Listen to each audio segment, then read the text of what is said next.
I will just tell you, sometimes you got to slow down to speed up.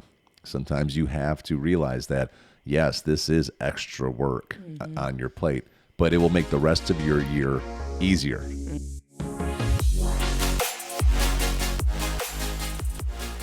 Hello, everyone. We are Greg and Jacquie Francis, and welcome to High Performance Parenting, where our passionate goal is to encourage you to raise champion children in a crazy world. Every week, we will bring you multiple episodes from our extensive experience of raising our six happy, healthy, successful, godly kids who are confidently equipped to win big in life. We deeply believe that any parent who is provided with the right knowledge and continuous support can raise amazing kids. And when they do, all of our futures get better. If raising up future generations of absolute champions matters to you as much as it does to us, here's how you can contribute.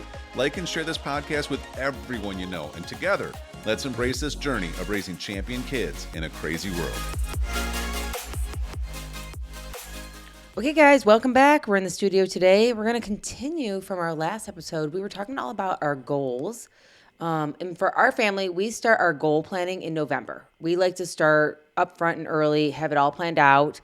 I think you guys have heard us talk about that a couple times. So now we're in January, and we can just roll. We can just start right away, not feel like we have to start and have a whole month still until we start. Right, hon? Is that how you would explain it? Mm-hmm. Yeah, so you have a smile on your face.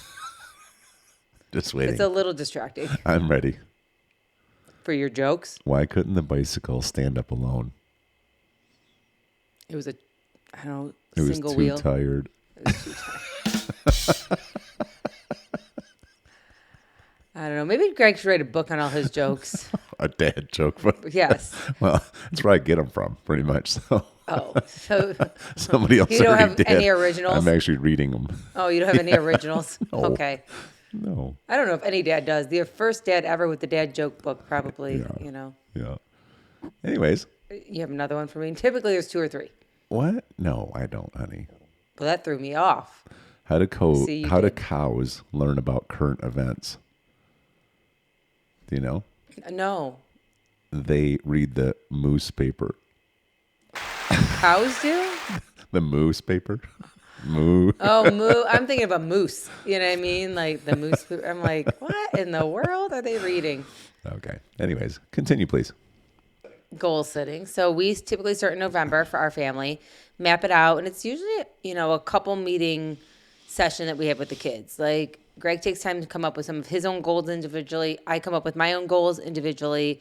Then we get with the kids and we have a couple team meetings and we kind of throw them all out there. Then we kind of narrow them down and then we start actually writing them all out so everybody can see what everybody wants to accomplish for the year. So I think it takes every bit of all of November for us to do that. And so that way then come December, everything's now up on the walls or on the fridge or in our calendars, what we're doing. Mm-hmm. And we're ready to roll usually it's like January 2nd. We kind of give ourselves, the 1st, obviously, to, Well, another cool thing we do that we have learned that has worked out well is we also, once we get all of our goals up, and there's all these like checklist things to do now, right? But the kids are always like, well, can I start in December? Yeah, they actually like to start early. They're very excited. So then by the time January hits, there's already positive momentum because they've already gotten some things done. So they're ahead of the game and they're like excited because they're already moving, versus trying to get themselves ramped up, to get going. Yeah, that's actually the fun part about it because whether it's a financial goal or whether it's, a personal goal, a health goal, a connection goal, whatever it may be, they typically are already starting. They're thinking of creative ways. And for them, they're like, well, I think I actually could get this done in 6 months instead of 12 months. Mm-hmm. And we're like, okay, we'll just go for it. And for us, it's not something, I was just talking to one of our coaching clients yesterday, and I was going over some of her goal settings for the year. And she had made a comment like, I want to read the Bible every day of the week. We want to praise the family every day of the week. And I said, okay, I'm like, so what does that really mean? So does that mean 5 days a week you want to do it? Or are you saying 7 days a week? Or, when you say reading the Bible, does that mean you have to sit down and read it? Or does that mean you could listen to it, a couple days of the week? Or does that mean, why do you even want to read the Bible? Well, I want to be closer to God. So does that mean only read the Bible? Can you do a devotional? Can you do praise and worship? Can you because sometimes you start off in January, I got this 15 minutes to do that. But by March, you're bored with what you just said. And you're like, I wish I could mix it up, but I don't know if I can, but you can. So let's get a little creative on it. And then one thing that you learned from doing an apprenticeship program was actually write the number of how many like prayers you want to do. So if it's 3, you do whatever, 3 times 52 weeks in the year, 53, whatever weeks in the year, times that. So if you really want to do all of them up front, reward yourself. If you want to do 3 a week until the end of the year, great. But the likelihood is if you started kind of getting momentum and wanted to, maybe develop yourself with, some of your goals that you're going to go all the way till the end of the year. But if you got it done earlier, you would be so proud of yourself that you wouldn't have the pressure anymore. Yeah, it's like we can't really control results. The goal for that is, okay, I want to be spiritually stronger. Correct. I want to be closer to God. I want to maybe be a little more educated biblically. That's the overall result that they're looking to get. So then their actionable items are, let me, get some of the word into me per day, but you got to get clear about it. What does it mean? Like if you're checking this off the list, exactly what you're saying, how does this work? Most people don't even go there. They start with a goal and then, they get 7 days in, 10 days in, 30 days in, and they're supposed to do it every day. And then all of a sudden something went haywire in their schedule and now they miss a day and then they miss another day. Then guilt starts building up. Then they're like, oh, I guess I'll just kind of set a new goal next year, and they give up. And so to your point, what is really effective, we were doing, I think it was, I don't know if it was 3 months or 4 months was our window of time during this, this mastermind we were going through. And so I loved it because when we set these actionable goals, then you would set up what your actions are going to be, and you make them stretching but realistic. And then you don't do, so let's say you have 3 months. So I have 90 days. You don't say, okay, I'm going to have, I'm going to do 75 days. I'm going to do blank. In other words, sorry, I'm saying this wrong. You don't do, I'm going to do every day. You have to account for, there's probably going to need to be some flexibility with schedule. I'm going to do 5 days a week, but then you don't even say necessarily 5 days a week. You add up, so if I have, 12 weeks. So really I have 60 days worth within 3 months. And just like you said, if you want to front load, then front load. And the way that we did it, I loved it. It's like what was success was either I did all 60 actionable things or I got the result that I was trying to get, right? Whichever one came first. But either way, it was a victory. So now you're like in charge of controlling what you can control, but you also have a positive expectation of an outcome. It's really cool. So yeah, I think it's really powerful, especially since, for instance, if you were growing a business, let's just say, and part of it is you need to recruit people to be in your business or be a part of your business in some capacity. You can't actually control how many people do that. Yeah, I mean, it's like any business. It's client acquisition, right? And no matter what kind of business it is, you got to have clients. So yes. And so, what can you control? How many people you call a day? How many people you bring it up to a day? How many people you send an email to? How many people all these things. And right. So if your goal was to get 50 clients or something like that, and you got that the first 10 days, well, then I guess you don't need to make calls anymore or send emails anymore. Right. Mm-hmm. But if you did not, that's when you want to make sure that you keep going. And at the end of it, I love this part that you congratulate yourself regardless if you ended up with the results that you thought you would have or not. So as long as you did all the actionable items that you could, you actually are proud of yourself, right? And even if you didn't get those 50 clients, just say. Mm-hmm. Yeah, no, it's good. And then you might need to do it longer to get those 50, right? You were hopeful you would have gotten them in 90 days or whatever the case may be. But maybe you saw some results on what you could switch up. How you could improve. Yeah. Other people you could talk to, that kind of stuff.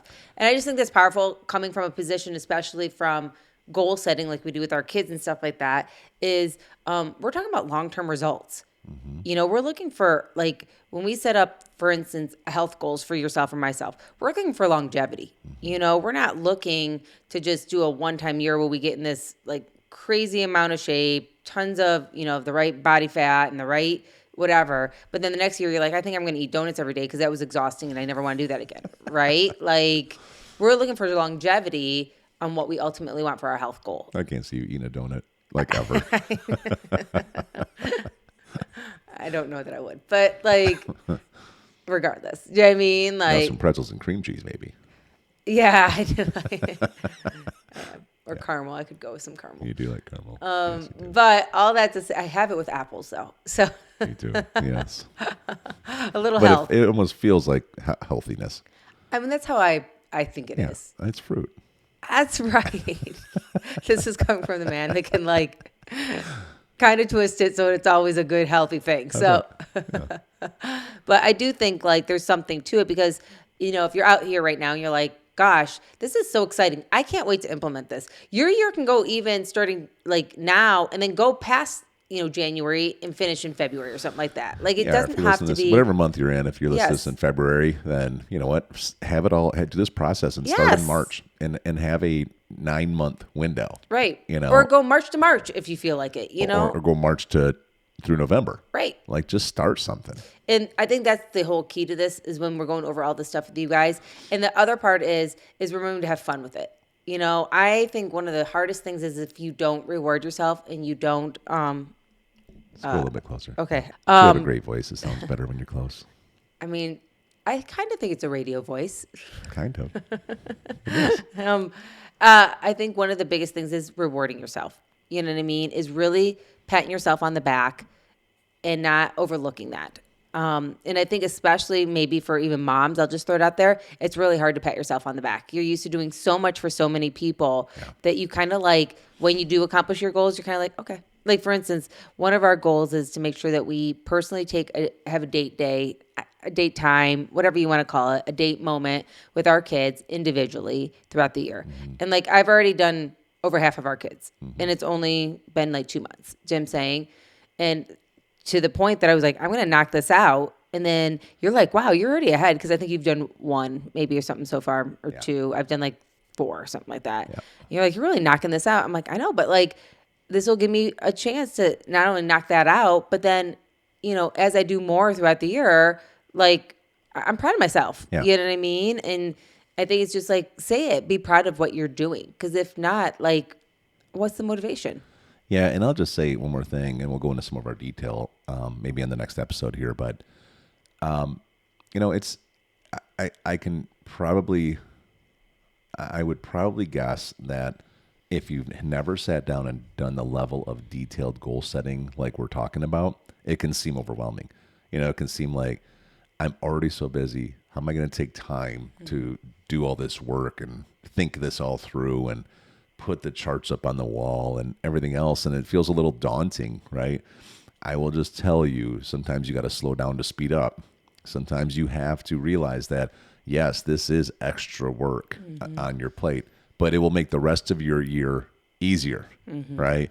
It's like if you plan this way and now you set the direction, now everybody in your family starts following the direction, and I will promise you at the end of your 10 months or 12 months, whatever it is, you're going to feel really good. Everybody's going to feel really good. And on top of that, it's just like we were talking about in an episode or two about, what is your expectation in sports for your kids, and the reality is, I want them to win games and stuff, but mostly I want them to go through the life lessons that happen in sports to help them prepare for life, right?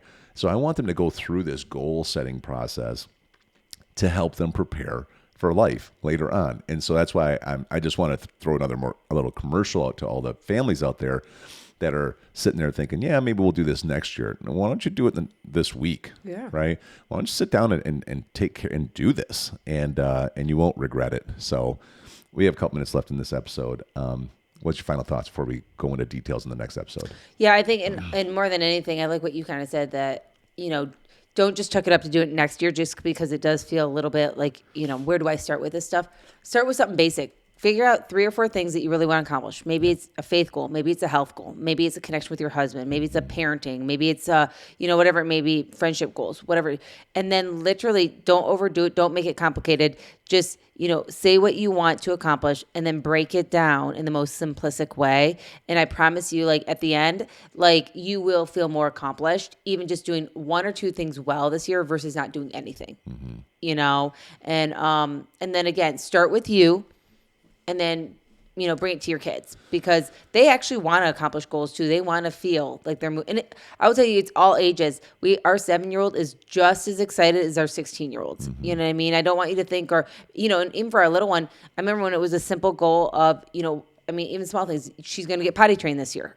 Do you know what I mean? Or a simple goal of, like whatever, she's going to make sure every day she gets herself dressed, makes her bed, like brushes her teeth without somebody telling her. Yeah, and she's going to read a certain amount of books that we put out for her. Yes, like it was simple things. And even she would come up, and even now she'll come up and do her little check marks because she's accomplishing something, and then we make a big deal out of it and stuff. So it's the littlest things that make the biggest deals. Yeah, and so parents, if you get excited about this and you do it for you, so you model it, your kids will get excited about it too. It's not a personality thing. Some people are like, well, my kid isn't necessarily that detail oriented. They're a little bit all over the place. It's like, yeah, no kidding. Every kid pretty much is in different seasons. Right. We have all the personalities you can have in a family. And a few extras. And they all, I swear we have all the personalities. Yeah, they all embrace this. They embrace it because we embrace it. Yeah, that's true.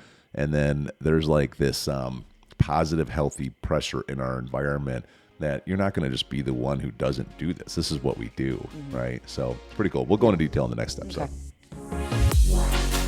Hey everyone, thanks for listening and thanks for your love and support. We hope that today's episode added tremendous value to you and your family. It would mean so much to us if you would partner with us on our mission of helping parents around the globe raise champion children in this crazy world. To do so, simply take a moment to like and share this podcast with everyone in your network. See you next time.